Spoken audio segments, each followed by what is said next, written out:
By the late 1960s, the United States was humming like a freshly tuned V8. Brand new interstate highways stretched across deserts, over mountains, and through endless farmland, promising a faster and smoother ride than the dusty two-lane blacktops of the past. Families were piling into cars for cross-country vacations. Salesmen were chasing clients 3 states away. College kids could think nothing of heading home for the weekend, even if home was 1,000 miles off. Travel wasn't a luxury anymore. It was a way of life. And as the nation's biggest name in bus travel, Greyhound felt the pressure. Its fleet of dependable 35-foot coaches, once the backbone of American mobility, suddenly looked small against this vast new highway network. Holiday weekends brought overcrowded stations and sold-out schedules. More travelers meant more revenue waiting to be captured, but only if the buses themselves could keep up. Something larger, stronger, and more efficient had to roll out soon, or Greyhound would fall behind a country that refused to slow down. But who could build a machine big enough to match America's new appetite for the open road? Inside Greyhound's Chicago headquarters, planners were running the numbers, and they weren't pretty.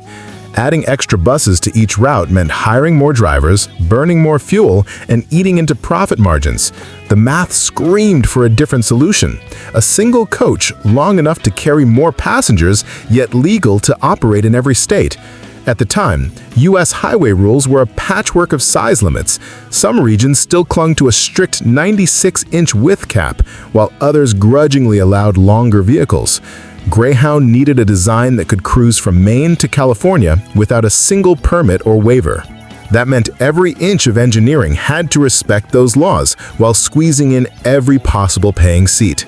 The company's reputation, built on-time schedules and coast-to-coast reach, was on the line. What Greyhound wanted sounded simple: more passengers with fewer buses. In reality, it was a mechanical riddle waiting for the right partner to solve it. That partner was already watching from just across the border, ready to challenge the old rules. Motor Coach Industries, or MCI, wasn't a household name in the U.S., but Greyhound knew it well. Back in the 1950s, the bus giant had quietly invested in the Canadian builder, impressed by its willingness to experiment. By the mid-60s, MCI engineers were already tinkering with a bold prototype, the MC-6. Stretching a full 40 feet and a daring 102 inches wide, it promised the capacity Greyhound craved. Yet that extra width was a legal nightmare. Many states flatly refused anything over 96 inches, no matter how forward-thinking the design. The MC-6 was brilliant on paper and even better on a test run, but the timing was off. Greyhound couldn't risk a fleet stranded by state laws.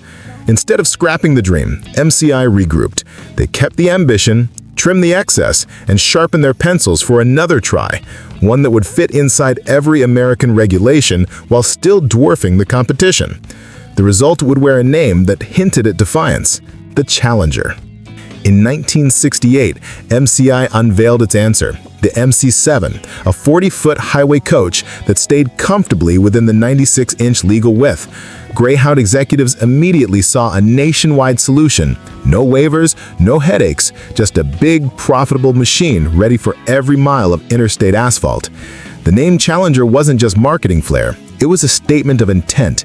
This bus would challenge the cramped norms of the past and prove that size and legality could coexist.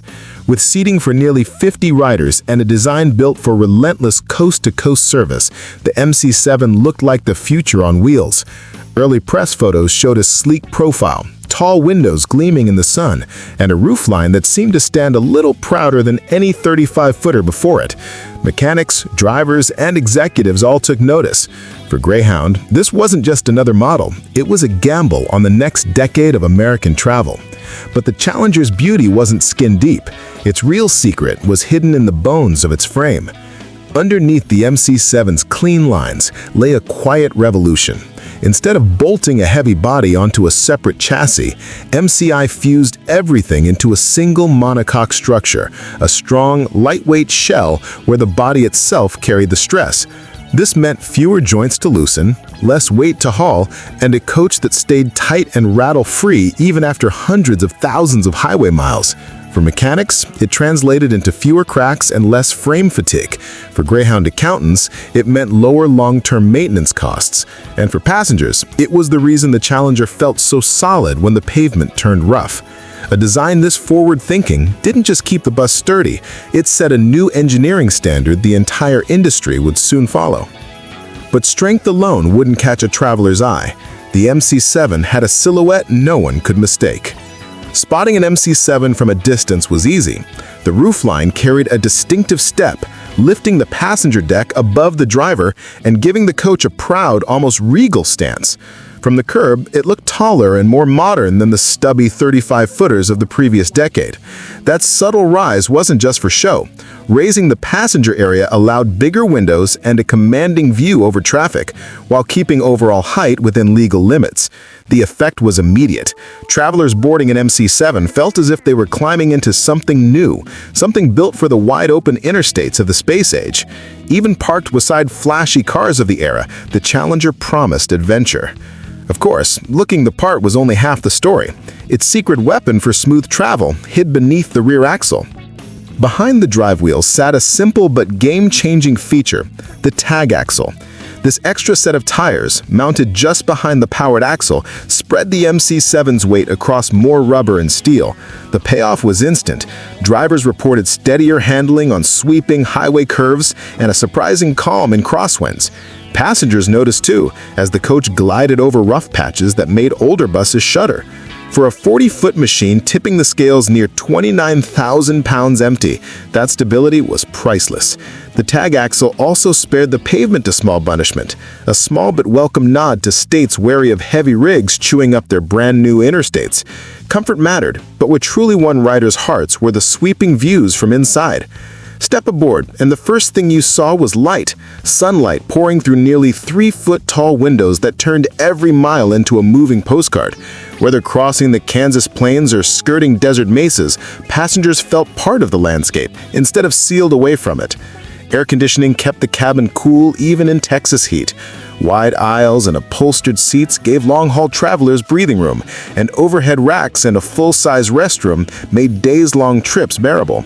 Beneath the floor, cavernous baggage bays swallowed guitars, suitcases, and souvenirs bound for far-off homes. In an era when flying was expensive and many family cars still struggled with cross-country duty, the MC-7 offered something rare, affordable comfort paired with a panoramic view of America itself. Beneath the gleaming skin, the MC-7 was all business. From bumper to bumper, it stretched a commanding 39 feet 11.5 inches, officially rounded to 40 in Greyhound brochures, while staying a legal 96 inches wide and roughly 129 inches tall. Power came from Detroit Diesel's trusted 8V71, an 8-cylinder two-stroke that delivered about 318 horsepower.